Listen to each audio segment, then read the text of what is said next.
En este vídeo comenzamos la sección de los fundamentos de CSS o la forma en la que CSS funciona.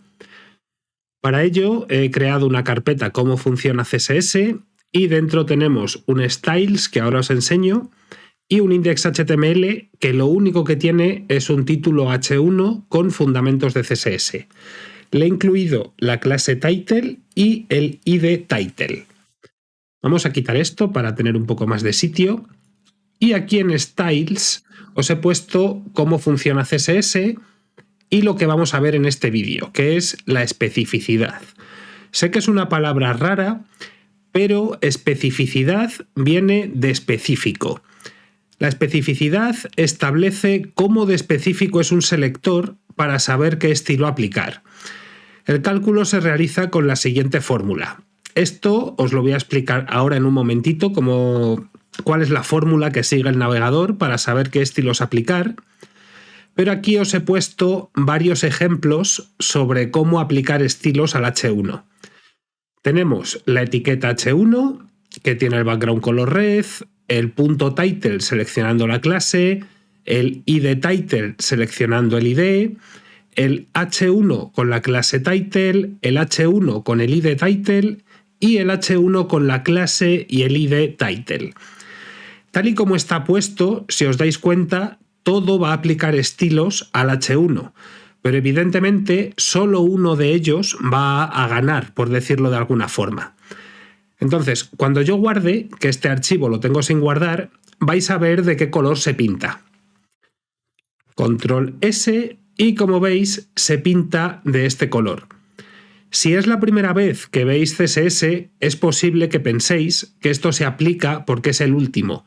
Y como ya habíamos hablado anteriormente de que los estilos que están por debajo sobrescriben a los que están arriba, pues es posible que alguno piense que se está aplicando porque es el último. Pero si yo cojo esto de aquí, lo quito y lo pongo arriba del todo, si os dais cuenta, sigue funcionando exactamente igual y se sigue aplicando este color. Esto es la teoría de cómo funciona. Bueno, la teoría no, esto es la práctica realmente de cómo funciona la especificidad. Vamos a explicar cómo funciona para que entendáis por qué está pasando esto y por qué el navegador decide darle estilos a este y no a todos los demás. La fórmula que sigue el navegador es bastante sencilla, no tiene mucha complejidad. Básicamente, cada uno de estos elementos tiene un valor. Lo que hace el navegador es sumar ese valor y el que gane o el que tenga la suma más alta, pues es el que gana. Y los valores son bastante sencillos. Tenemos para las etiquetas, etiquetas y pseudoelementos. Esto no lo hemos visto todavía, pero ya sabréis lo que son pseudoelementos. Tenemos unos valores que serían 0, 0, 1. Luego entenderéis por qué se llaman así. Para las clases,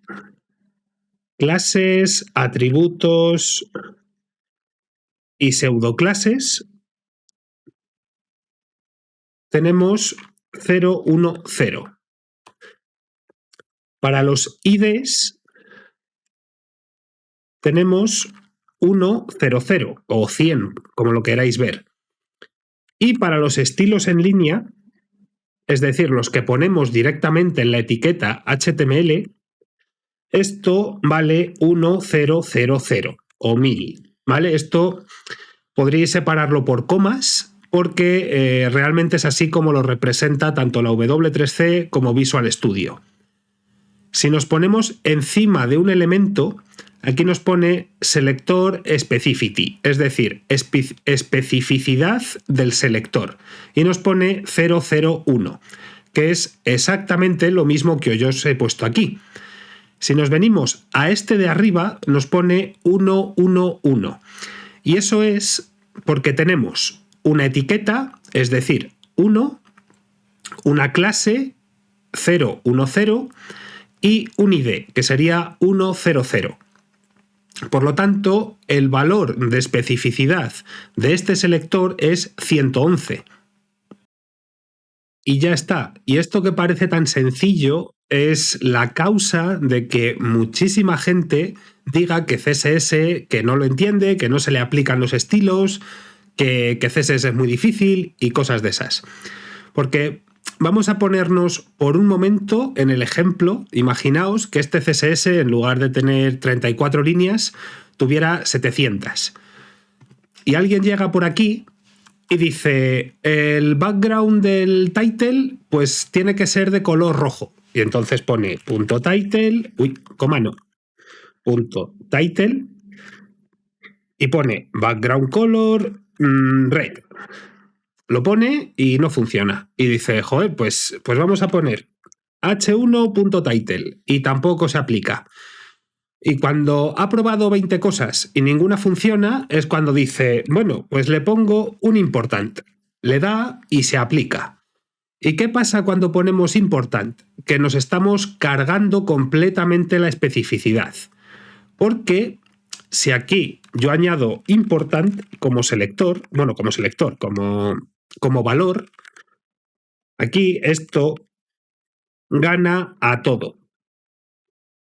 Cuando ponemos important, estamos haciendo dos cosas. Una es admitir que no tenemos ni idea de cómo funciona CSS y otra es que nos estamos cargando la especificidad del navegador.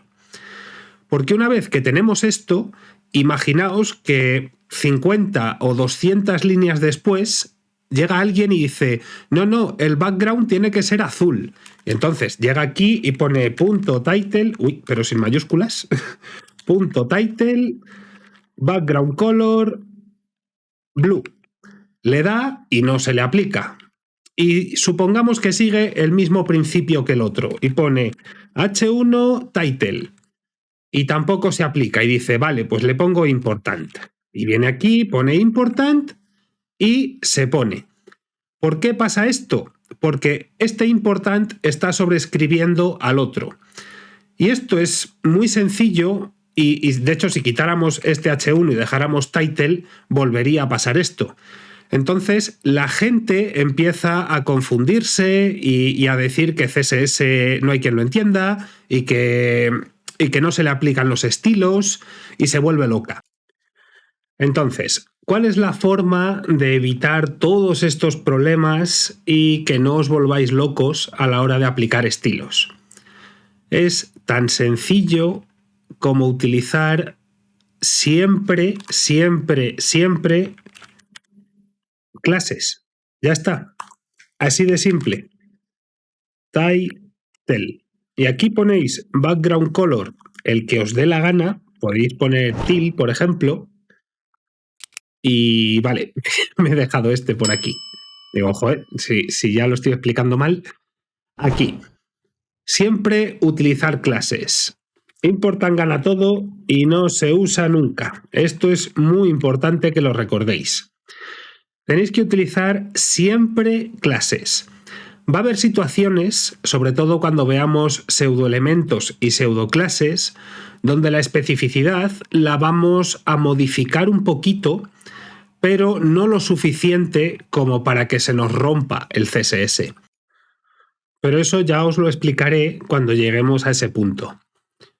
Ahora, para terminar, quiero contestar a una pregunta que me habéis hecho muchísimas veces, tanto en los directos de Twitch como en los comentarios del curso anterior de CSS, que es ¿cómo sé yo si estoy escribiendo un buen CSS? Vale, pues existe una página que es muy útil, sobre todo si estáis empezando, que es CSS Specificity Graph o algo así. Esta, donde aquí podéis poner vuestro CSS y saber si lo estáis escribiendo bien. De hecho, si os dais cuenta de cómo está este gráfico, evidentemente esto no es bueno. Si el gráfico tiene tantísimos picos y hace todas estas cosas, es una señal muy clara de que vuestro CSS no es bueno y que estáis teniendo unos problemas de especificidad tremendos. Vamos a ir un momento a GitHub para que podáis ver un ejemplo real y os voy a poner pues de los retos que estoy haciendo yo en directo en Twitch. Vamos a coger cualquiera de estos, yo que sé, el Profile Car, por ejemplo, sé que tenía muy poquito CSS y yo creo que este va a servir para que veáis cómo se escribe un buen CSS. Control A, Control C, voy a quitar esto de aquí, aquí Control A, borro todo, pego y aquí tenéis el resultado de cómo se ve un buen CSS. Un buen CSS se tiene que ver lo más lineal posible. En cuanto tengamos picos o ese tipo de cosas, ya es mala señal. Vamos a coger uno que tenga más código CSS para que veáis cómo se puede romper un poquito, pero sin ser demasiado.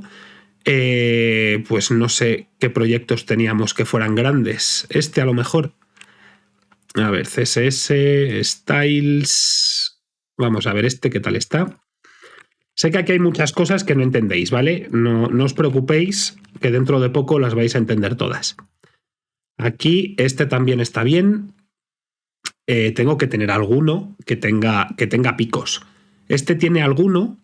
Aquí, si os dais cuenta, esto de card after es un pseudoelemento. En este punto tenemos un before que también es pseudoelemento. Si os dais cuenta, se rompe un poquito, pero no lo suficiente, no tenemos los picos que teníamos antes. Entonces, si vosotros cogéis un CSS, lo pegáis aquí y tenéis los picos que habéis visto al principio, eso es señal de que estáis escribiendo un mal CSS. Tenéis que intentar que esta línea de aquí, ¿vale? Que toda la línea del gráfico sea lo más estable posible. De hecho, aquí esto está pasando, que aquí tengo un bajón y después va por abajo y después vuelve a subir. Esto es por cómo he construido el CSS.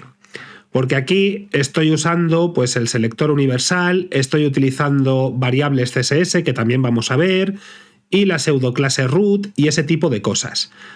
Soy consciente de que si es la primera vez que veis CSS, de aquí no entendéis prácticamente nada. Pero si yo cojo esto de aquí, lo corto y lo pongo abajo del todo, aquí tendríais el aspecto de cómo se ve un CSS perfectamente escrito. Es decir, empezamos con una especificidad baja, subimos y nos mantenemos. Este es el aspecto que debería tener todo el CSS que escribamos, independientemente de si tiene 100 líneas o si tiene 3000, ¿vale? Tiene que quedar lo más estable posible. Esto se sale completamente del nivel del curso en el que estamos, porque esto ya sería un tema de arquitectura CSS, que lo vamos a ver en el último bloque del curso, que sería el avanzado, pero que si estáis empezando con CSS y ya habéis escrito pues algún mini proyecto o ese tipo de cosas, utilizad esta página, pegad el código y echadle un vistazo a ver si vuestra especificidad es correcta o se os está empezando a complicar un poquito. Con esto puede ser vuestra mejor herramienta si estáis empezando para saber si vais por buen camino o tenéis cosas que cambiar. Y una vez dicho esto, os dejo con un último apunte sobre la cascada, que es que la cascada funciona siempre que la especificidad sobre el elemento sea la misma. ¿A qué me refiero con esto? Si aquí pusiéramos un punto title y le pusiéramos un background color yellow, por ejemplo, pues aquí la cascada funcionaría. Si recargo, vais a ver que funciona. Ahí. Entonces, tened en cuenta que si la especificidad no es la misma, la cascada no va a funcionar. Si yo aquí pongo H1 title, vuelve a ganar este. Entonces, muy recomendable que siempre utilicéis clases para que la cascada no se vea afectada. Y una vez dicho esto, que me está quedando el vídeo un poquito largo, lo voy a dejar por aquí y en el siguiente vídeo vamos a hablar sobre la herencia y por fin vamos a utilizar alguna otra propiedad que no es background color. Así que muchísimas gracias por ver este vídeo y nos vemos en el siguiente. Un saludo y hasta luego. Espero que te esté gustando esta nueva edición del curso de CSS y si crees que este contenido puede ayudar a alguien, te animo a que lo compartas en todas tus redes sociales. Además, si tienes alguna duda o algo que me quieras comentar, te dejo en la descripción un link para que te unas a la comunidad de Discord, donde ya somos casi 5.000 personas que estamos dispuestos a echar un cable en cualquier cosa que necesites. Y si quieres estar al día de todo el contenido y no perderte nada, te animo a que te suscribas haciendo clic aquí y le des a la campanita para que YouTube te avise de todas las notificaciones. Muchísimas gracias por ver este vídeo y nos vemos en el siguiente. Un saludo y hasta luego.